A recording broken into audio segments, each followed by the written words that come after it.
Food procurement can again play a key role because it is a multi-policy and multi-actors tool which by addressing a variety of environmental, social and economic objectives can at the same time can effectively contribute to a shift of the food system towards more sustainable models. Hello and welcome to the Power of the Public Plate podcast, brought to you by ICLEI, Local Governments for Sustainability, and the UN One Planet Network, with your host, myself, Josefine Hintz, based in ICLEI's Berlin office, responsible for global initiatives of sustainable, innovative, and circular procurement. And I'm Peter Defranceschi, running ICLEI's Brussels office and global food program. ICLEI is a European and global network of local and regional governments committed to integrated, sustainable development. And the UN One Planet Network works as a multi-stakeholder community across 6 programs, one of which is committed to the implementation of sustainable public procurement globally. In this podcast, we explore the stories of champions of food procurement around the world. In each episode, we bring you insightful and inspiring stories of how the public sector can influence the food value chain by leveraging its purchasing power. Join us as we talk to public sector staff, policy advisors, and experts to learn how to support smallholder farmers, serve healthy and nutritious meals, source locally and climate friendly. In this episode, we travel to food-loving Italy to talk to Sabina, Alberto, Matteo from Fondazione Ecosistemi. Fondazione Ecosistemi is an Italian organization working on strategies, programs and actions for sustainable development in the country, and it's a national leader on GPP, on green public procurement practices. Sabina Nicolella mainly works on CSR, corporate social responsibility, stakeholder engagement, and coordinates many European projects with Ecosistemi. She's an expert in sustainable budgets and Italian reporting on sustainability. Alberta Congeduti, on the other hand, is mainly working with GPP, sustainability reporting. She's an expert in assessing environmental and economic impacts of green procurement and is currently teaching at the Technical University in Dublin, in Ireland. And Matteo Gordini is the GPP expert and works on European projects around sustainable consumption and production. He's the contact person also of Procura Plus, the ICLEI-led European network of local and regional authorities for the promotion of innovative and sustainable procurement. Now, in this episode, Alberta, Sabina, Matteo will walk us through the Italian food procurement system and legislation, which is particular for its mandatory green public procurement criteria that also include food and catering. We will talk about the involvement of small farmers, the importance of practices like life cycle assessments, and the general Italian approach to food procurement, which is also influenced by the country's delicious food culture. Without further ado, we bring you Sabina, Alberta, and Matteo from Fondazione Ecosistemi. Hello and welcome to this podcast. Benvenuti Sabina Nicolella, Alberta Congeduti, and Matteo Gordini from Ecosistemi. It's a pleasure to talk to you about sustainable food procurement. We prepared a few questions for you and are looking forward to an interesting discussion. But before entering into media res, could you briefly present your foundation and the work you do in relation to sustainable public procurement and in particular food procurement? Hello, Peter. Thank you very much for inviting us. So my name is Sabina Nicolella, and as you said, I work with Fondazione Ecosistemi, which is an organization that has been engaged in the past 20 years in promoting policies, tools, and strategies for sustainable development. And yes, green public procurement is one of the key fields of action that we are engaged upon. And but obviously it's not the only one. So we are active in the field also of sustainable production and finance, corporate social responsibility and stakeholder engagement, reporting, spatial planning, and local sustainable development, capacity building, training, and we've been organizing since 2008. Forum Compraverde, which is the largest event in Italy and possibly in Europe, dedicated entirely to green procurement. So, of course, one of the core activities we do for food is in the food sector is linked to public procurement, public and private procurement. Within this initiative, we've been promoting an award, a prize for the best sustainable canteens, both in the public and private sector. So we've been coordinating scientifically the first working group in 2008, and then we also took part with a relevant role in the second working group for the upgrade of these criteria. And also we promoted the inclusion of social criteria into the set of sustainability criteria that public administrations have to use when procuring food. Also, we are the official trainer for public administrations on green public procurement. We work on behalf of the Ministry of the Environment. Well, now it's called the Ministry of Ecological Transition. And what we do is we do trainings for public administrations, but also we support them technically in writing tenders and in all the procurement process. So we've been recently supporting the administrations of Fano and Spoleto for writing tenders for the catering services, and actually the Fano tender has been awarded as the best tender for catering services by Food Insider. So we are quite proud of this achievement. Thank you very much. Italy has a very strong food culture beyond the pizza, pasta, gelato, which may help in sustainable, healthy food procurement. However, what challenge does the higher cost of such, and in Italy it's mandatory, sustainable food procurement play, and how do public procurers overcome it? When we talk about the cost of public procurement and also public procurement related to food, actually we usually are talking about the economic cost. So the first thought for everyone is if you get better quality food, that must cost more. But actually, for public administrations, this is just one side of the problem, and of course, it's a big part of the problem. But also, public administrations are facing costs related, for example, with the training of procurers that have now to apply new criteria in their procurement practices. They are not very familiar with the monitoring of environmental and social aspects, and that obviously bears quite a relevant transitional cost for public administrations. The same transitional cost is reflected on the market because companies that are providing products or services to public administrations in the food sector have to adapt to new legislation, which is not always easy to understand. Coming back to the economic cost of given by a higher quality, at the moment most public administrations are reflecting this cost on the catering companies. So basically, the services are procured through companies that then have to get in contact with suppliers.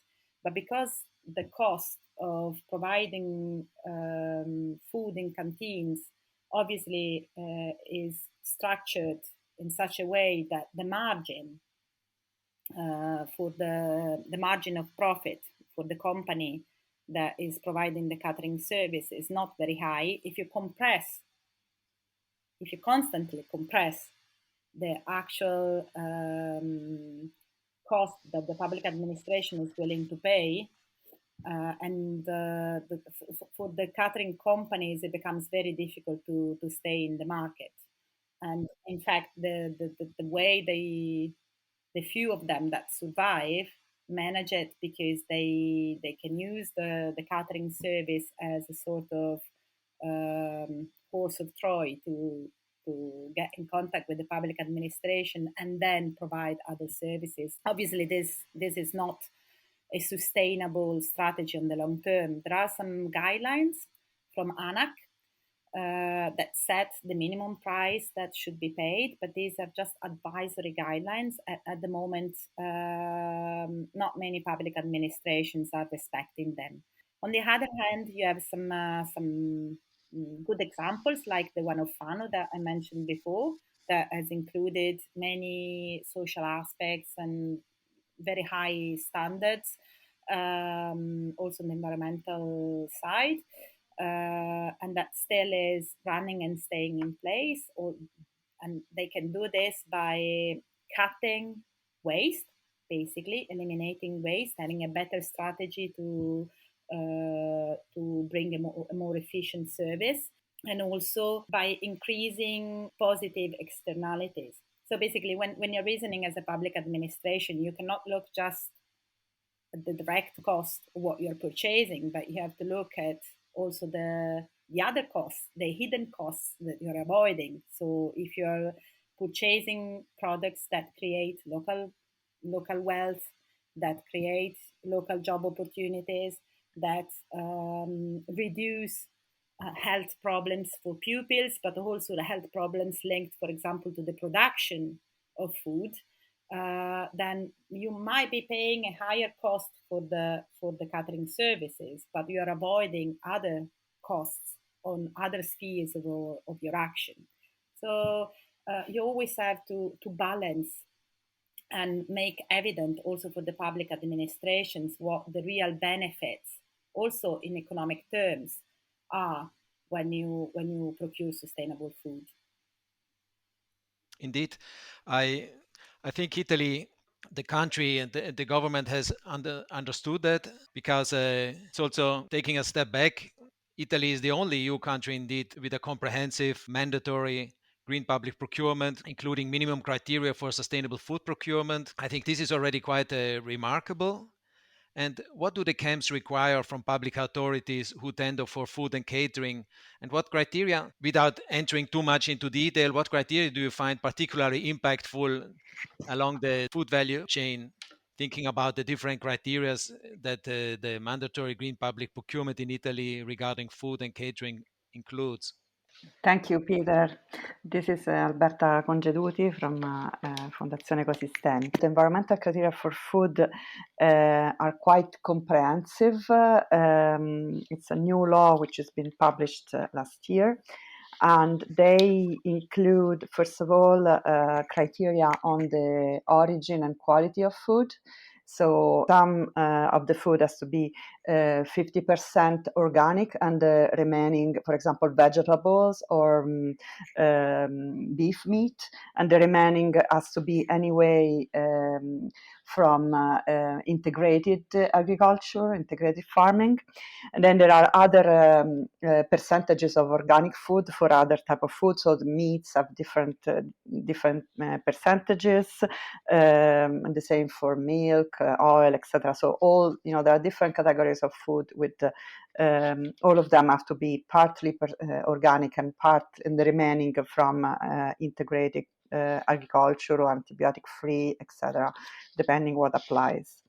Then there are other criteria which are also very important about food waste management and reduction. Then there are plastic-free criteria in particular about dishes and containers and cutlery. There are criteria about cleaning products, which have to be ecolabel or equivalent, criteria about staff training, and then low consumption appliances. There are many criteria. So these are all compulsory. And then there are some non-compulsory criteria. So it's quite comprehensive. There are many criteria. And of course, the criteria on the origin of and quality of food are very impactful. So they have an impact first of all on the environment and on the health, and also have social impacts if you consider social agriculture. Then, of course, the criteria on food waste have a huge impact on different axes as well. And obviously the education is also very impactful. It's hard to calculate the impact, but it's huge. Thank you, Alberta. In this case, I have some follow-up questions. You mentioned education, you mentioned local food. I know that the national Italian procurement legislation awards short food supply chains, but I also know that the EU procurement legislation, which is based on the single market principle, right? That the EU is one single market and there shouldn't be any discrimination. So from a procurement legislation perspective, a procurer cannot simply ask for local and regional products. But at the same time, as we said, the national procurement legislation in Italy awards short food supply chains. So how do you see that? How that the fact that on one hand there's the EU procurement legislation saying do not discriminate, it's a single big market, you cannot ask for local food, but on the other hand you have the national Italian procurement legislation saying on the contrary, we award short food supply chains. Well, first of all, hello to everyone, and hello, Peter. I would like to say that it is regarding this issue that it is true that the European regulation is based on the non-discrimination principle, and that the rule prevents the contracting authorities to discriminate between producers or service providers from different European countries or geographical areas. However, we need to take into account that in the last 2 decades, the regulation adopted by both at the European and the national level has progressively showed a greater openness to finding a balance between the protection of competition and the protection of other interests like the environment, the access to the market by small and medium enterprises, or more responsible and socially inclusive economic development. So the will of the will of finding a balance between these conflicting interests apply also for the procurement sector. And if you think about the European directives on public procurement, the ones adopted in 2004 and 2014, they all go towards this direction. In fact, these directives, as you know, expanded the notion of the most advantageous offer. And by doing so, they basically allowed the contracting authority to prioritize within the evaluation of the offers both the environmental and social aspects of the tender. The possibility for procurers to give greater value to social and environmental aspects as opposed to the price is even more evident within the Italian procurement legislation. It is the procurement law, Italian law itself, which explicitly recognizes the possibility for procurers to give a greater value to locally sourced food or food from short supply chains. And this provision is based on the meat principle. So on the principle of the most economic advantageous tender, which is foreseen by the EU directives or procurement. So in my opinion, the compatibility of the Italian legislation within the EU principle of non-discrimination is ensured by the fact that the requirement of short supply chain is meant to be used as an awarding criterion and not as a requirement to exclude certain suppliers from the competition, as it would be if it was used as a selection criteria. So in this way, you are not excluding certain producers or suppliers because they are not based in a certain location, but you are just awarding additional points to those one who commit themselves to provide food which is partially or completely locally sourced or from short supply chains. This was very clear, and I'm really glad that you explained it that way in terms of balance. It makes a lot of sense. So thanks a lot for clarifying that, because this is a question that often comes up, especially in Europe when talking about sustainable food procurement. And how do you promote sustainable food procurement, and what developments do you see at national, regional and local level? Well, I can talk about what we are doing within our work in Ecosistemi to support a greater uptake of sustainable food procurement in Italy. In particular, it is worth to mention the initiative of on food policy that we organized within the Forum Compraverde by Green of this year. For those who have never heard about it, the Forum Compraverde by Green is an event fully dedicated to green procurement, both private and public, that as Ecosistemi we have been organizing for 15 years in Rome. So within this edition, the edition of this year, we organized a working table dedicated to the food policy. And this working table involved both private and public actors of the food sector from Lazio region, and was aimed at promoting the inclusion of green criteria within the public and private food procurement in the region. Among the private actors that were involved, we had big buyers such as ICLEI, which is one of the most important Italian multi-utility company, and Eni on one side, and small organic producers like Agricoltura Nuova on the other side. The collaboration between these private and public actors started at the forum will continue within a permanent, working table coordinated by Artial, which is the regional in-house agency that is in charge of promoting the development, the innovation of the agricultural system in the Lazio region. And the activities that will be carried out within this working table are the analysis of the green criteria that are already being implemented in the tenders regarding like the food procurement, and the identification of and monitoring of the actions to improve the uptake of these criteria at the regional level. And we believe that multi-actor working tables such this one can be a quite an effective way to promote sustainable procurement. And this applies for all the sector, not just for food. Yeah, and it's also worth to say that this experience, this working table, is very likely to be replicated at the national level. You are a strong promoter of green public procurement, but how much do you believe in the power of public procurers and the role of procurers within the food value chain? Can they really drive more sustainable production and supply systems thanks to the public demand? Well, I think that public procurement can certainly play a key role in the adoption of more sustainable production practices. We need to take into account that public procurement involves up to 16% of the gross domestic product of the EU, and most of this GDP is related to the food sector. And so we're talking about a huge spending power that can be used by the governments as a lever for the development of more sustainable and locally sourced food systems. Let's think at the supply of food products and the catering services to schools, hospitals, nursing homes, prisons, etc. So if this huge amount of demand is oriented towards products with a certain social and environmental requirements, the market it's very likely that the market would move towards the same direction.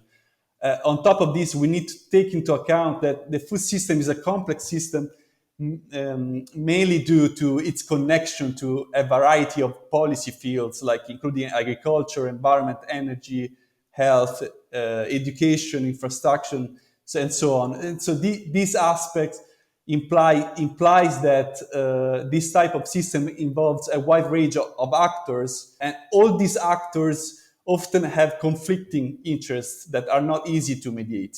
So this is all to say that the food system cannot be changed without a systematic approach that would allow to take into account a plurality of interests and objectives, of course, at the same time. So in this sense, food procurement can again play a key role because it needs a multi-policy and multi-actors tool, which by addressing a plurality of environmental, social, and economic objectives can, at the same time, can effectively contribute to a shift of the food system towards more sustainable models. And in August last year, the revised mandatory food procurement criteria came into force.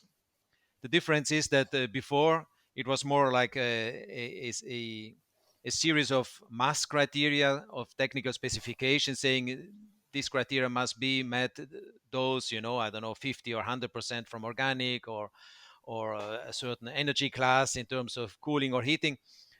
But now the role of the public procurers is much stronger in terms of managing the control of all these criteria. Could you explain a bit what was the change, or why was there this change to giving more power or giving a stronger role to the procurer in terms of managing, controlling?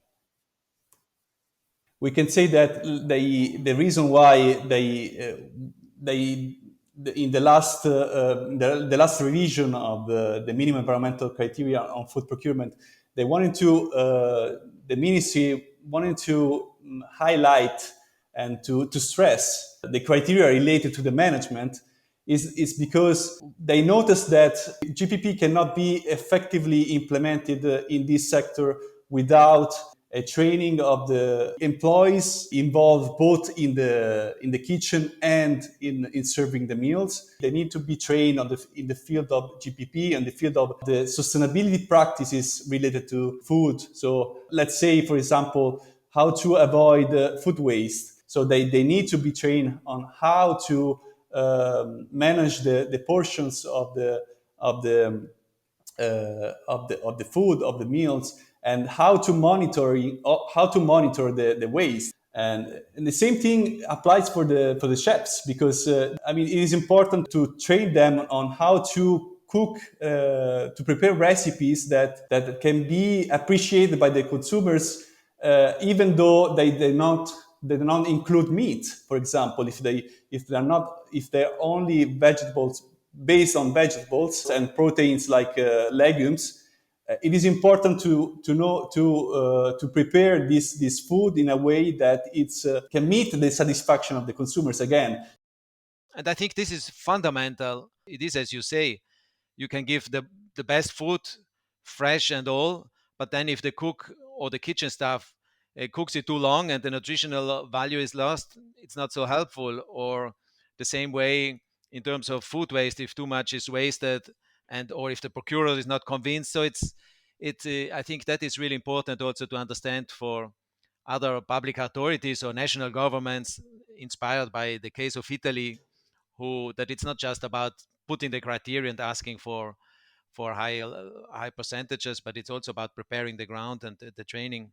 Do you have any examples of Italian municipalities that link their food procurement with climate strategies? Well, we don't have examples at the moment of particular examples of Italian municipalities linking their food procurement to strategies for climate change mitigation.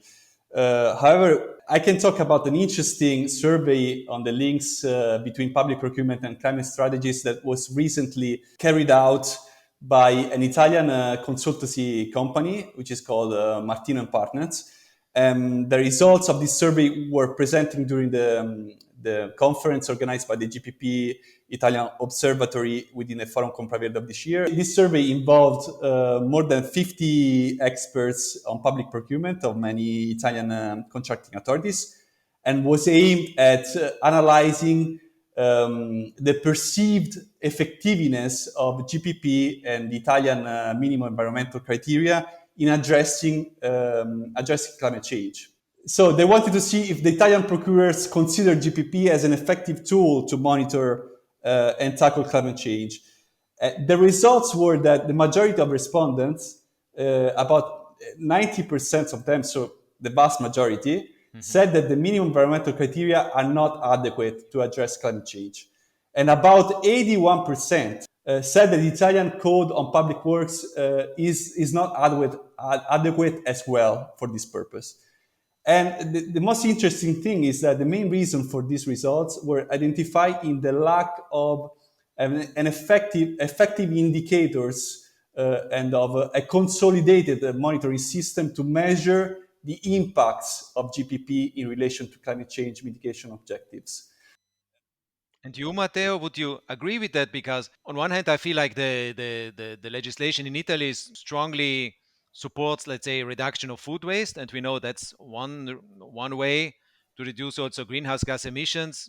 On the other hand, to a certain extent, it's also by increasing organic food. But then an important aspect is also the increase in plant-rich food. Are the responses because procurers are not aware of how they could reduce greenhouse gas emissions, or is it because they are not so open to increasing the plant-rich food, which eventually is the Mediterranean diet, especially in Italy, is a lot about plant-rich food. It's not about so much about meat.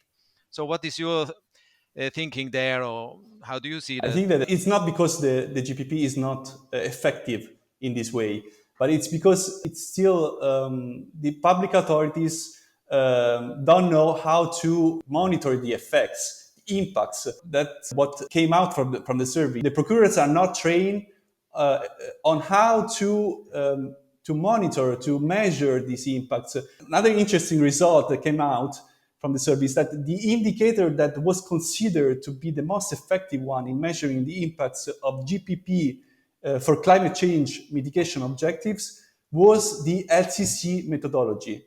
So it is important to train the procurers on how to adopt LCC methodology within their tenders, because there is not a wide use of this tool.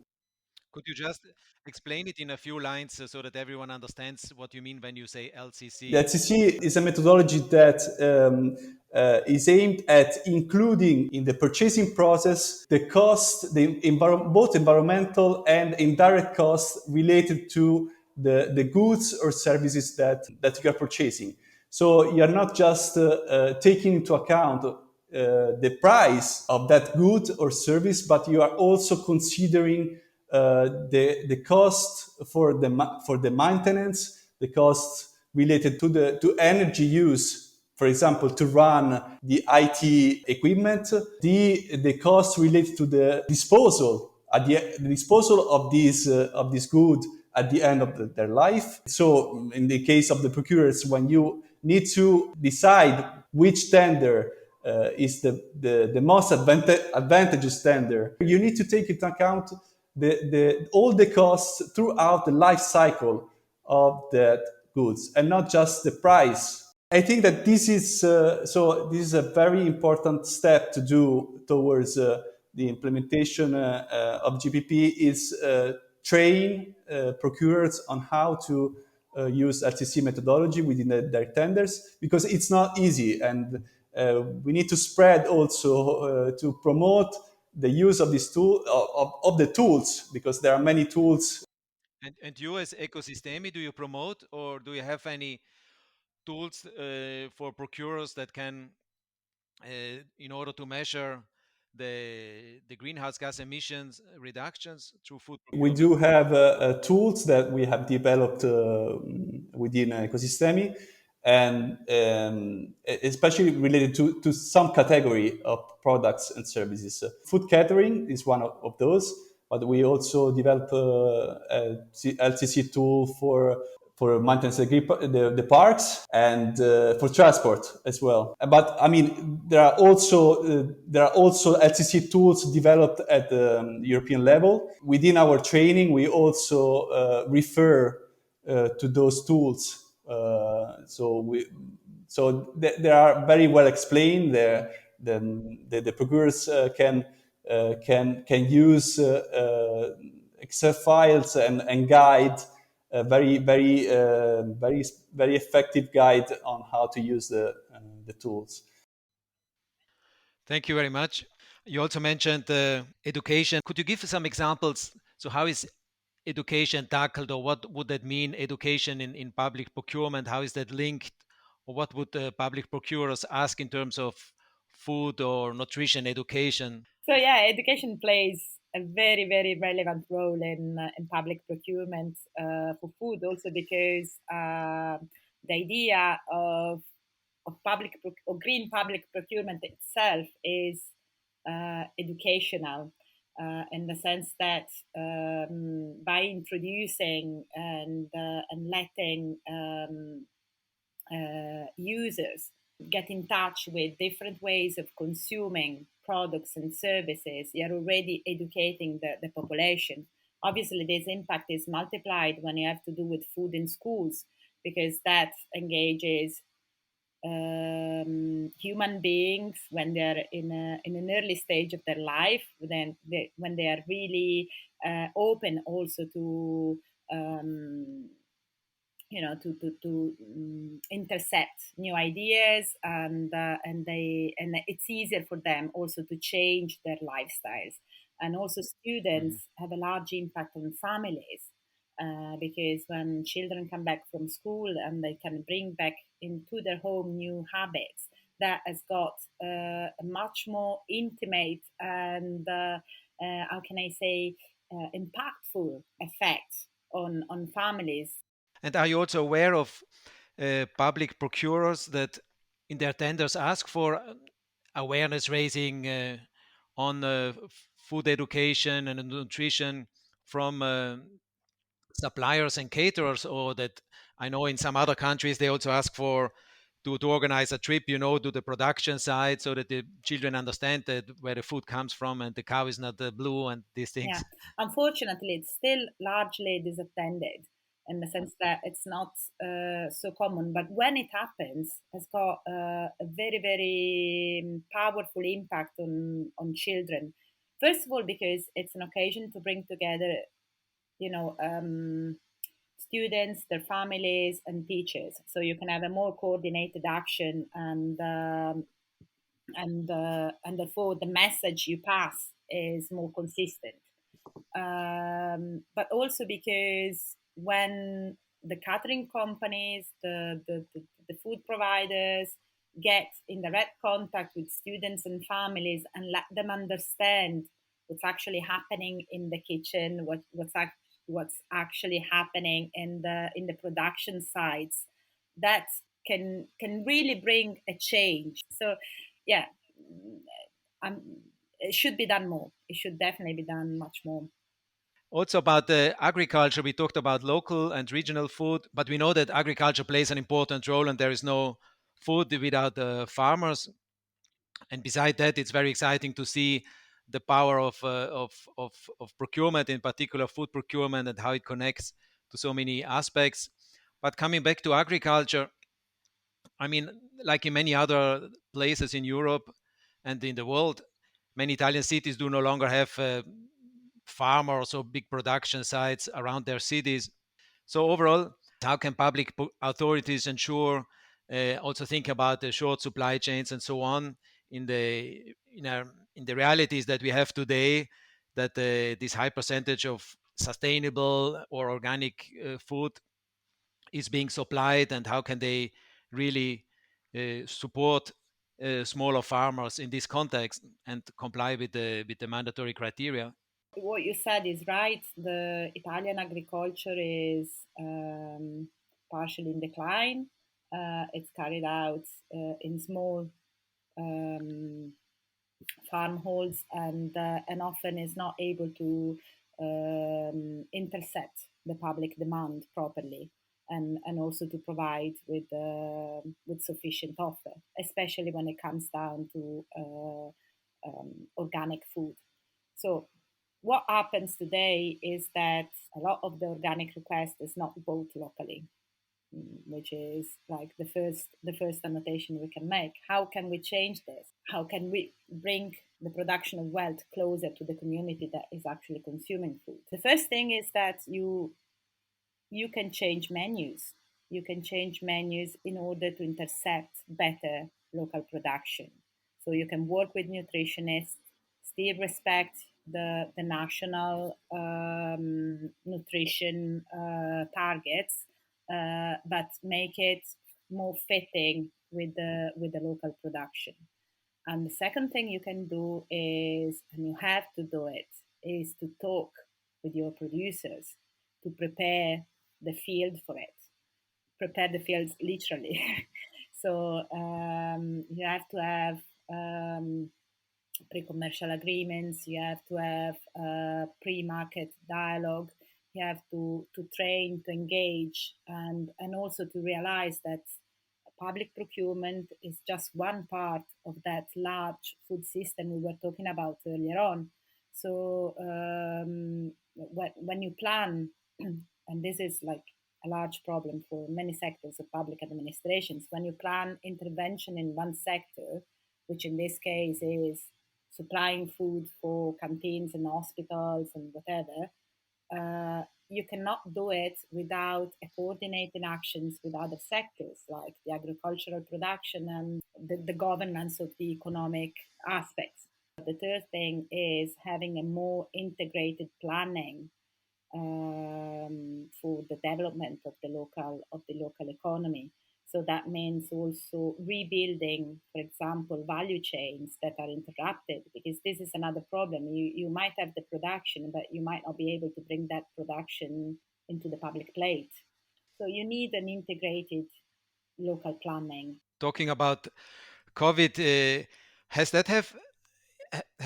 COVID the COVID pandemic had any impact on promoting sustainable food procurement, applying all these criteria, this mandatory criteria on sustainable food procurement? I remember I heard about a petition against the plastification, let's say, of meals in Italy. But have there been any other impacts that you would say? Well, of course, the plastification, it has been a bad impact of COVID. I hope that this is going to change. Of course, the good impact of COVID has been that we can do training to many different people, because the digitalization has got a very huge step up. Well, yeah, in Italy, many environmental aspects and social aspects just got kind of suspended by the pandemic. So actually, the expected positive impact that we were all looking for on strengthening local supply chains and skipping the long value chains kind of didn't happen. But what we saw is that actually on private food consumption, it did have a positive impact, because many families started buying more locally, basically. Professor Marino, which is one of the coordinators of the Rome food policy, coordinated a study exactly on this topic. And what we noticed is that, exactly, family consumption did change. So many families got in contact with local producers, and some new supply chains and also new services started to rise. Linked to this societal dimension, if one can say so, I almost forgot to ask more specifically, what social impact do you see of sustainable public procurement? Well, for sure, the first impact, which is very relevant, is on the concept of One Health. So, which is, has been recently promoted by the WHO organization.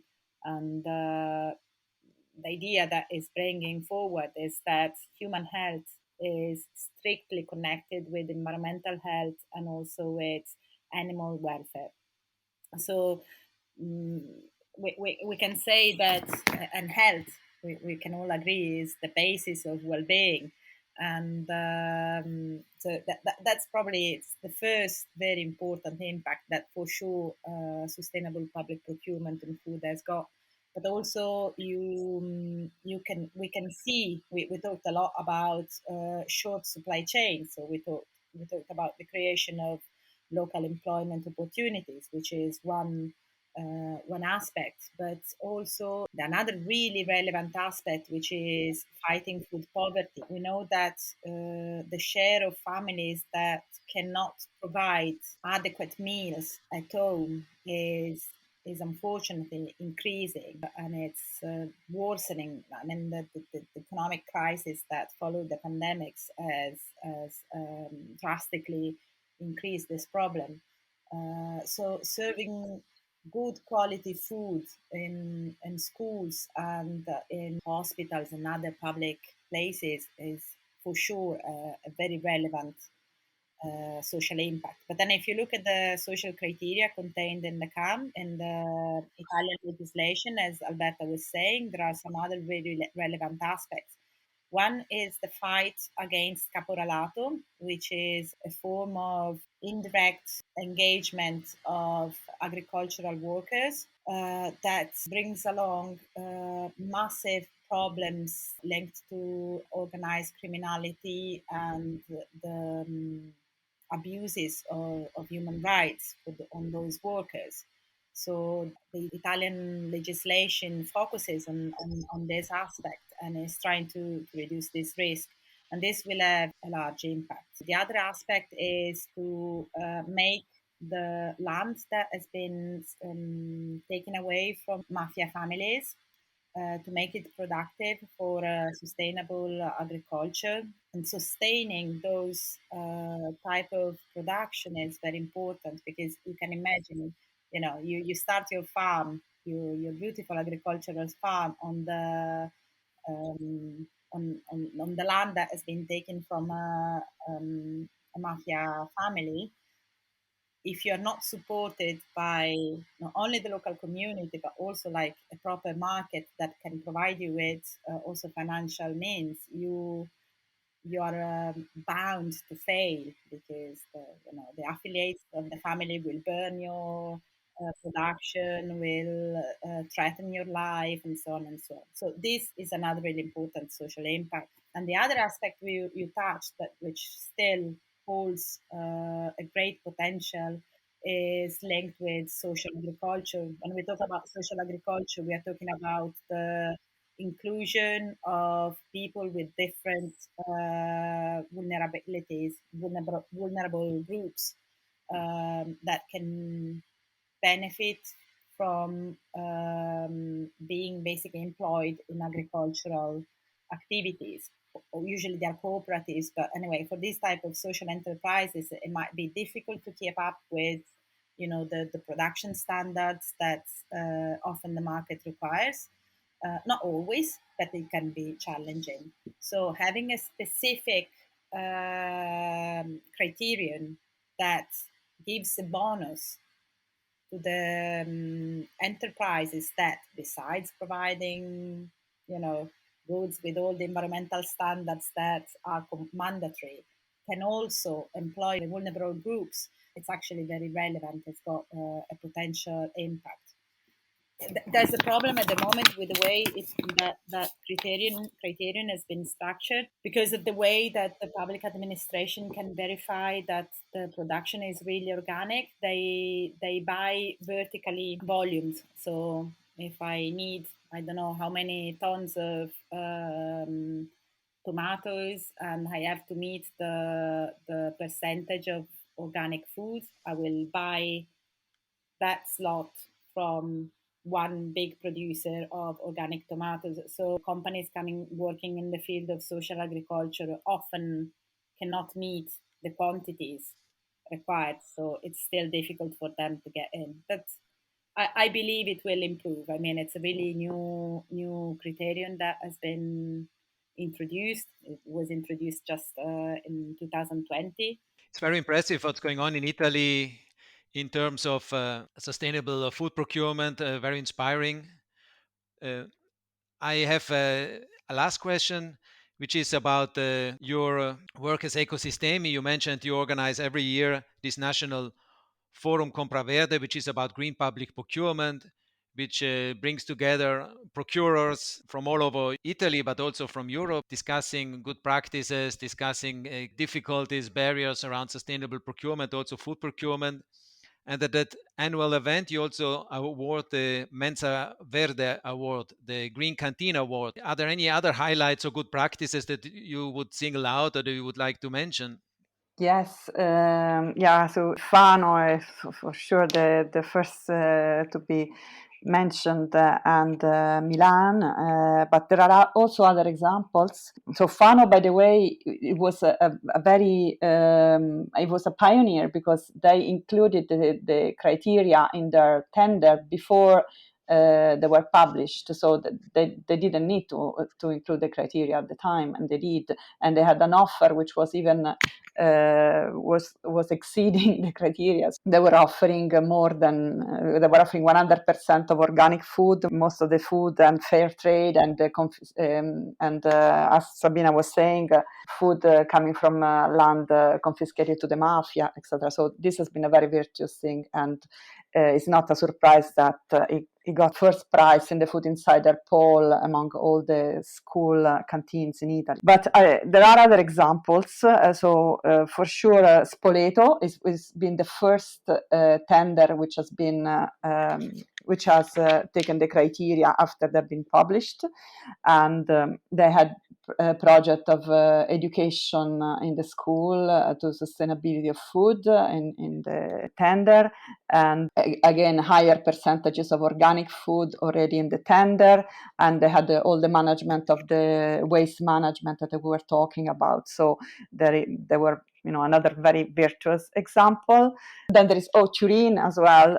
Turin municipalities, again they've applied the criteria to the social canteens, and they have conventions, for example, with Onlus for giving the food to animals, the food which has been served and not used, so as a food for animals. And they also have a convention with other type of association to give the unserved food to people.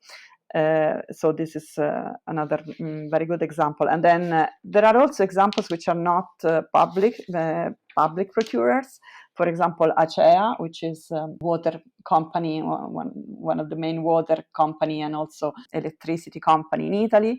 They've introduced some criteria for food waste saving. For example, they give the unserved food to Onlus, and they have this big project of compost in many different locations where the food goes directly, locally from the canteen to the compost and can be used as a compost in agriculture. So I'd say, even though the criteria have been published quite recently, we have a very good and positive start that we can see already. What shall I say? What a journey.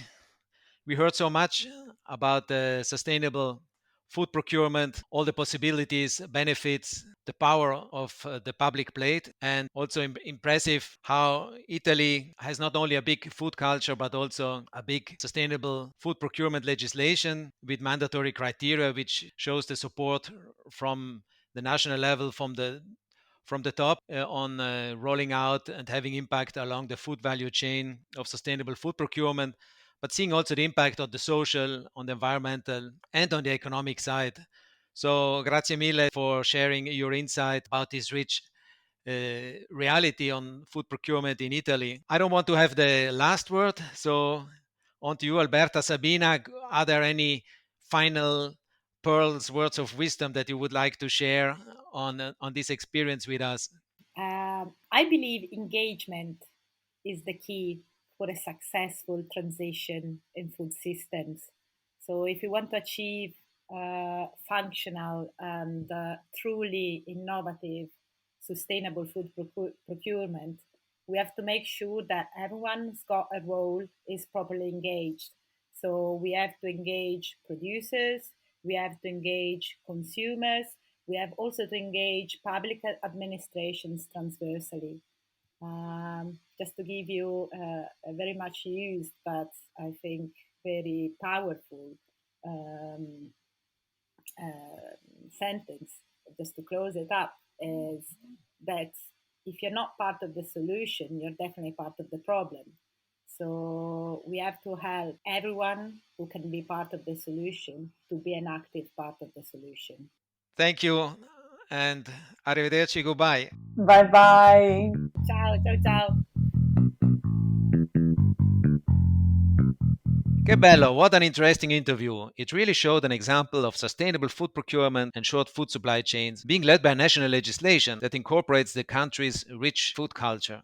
Grazie mille Sabina, Alberta, and Matteo for joining the Power of the Public Plate podcast for their great work in Italy. To learn more about their program, check out the episode description. And if you like this podcast, you can support us by sharing it with your colleagues and friends. We invite you to check out the other episodes and to connect us on Twitter or websites at the UN One Planet Network, as well as ICLEI Local Governments for Sustainability.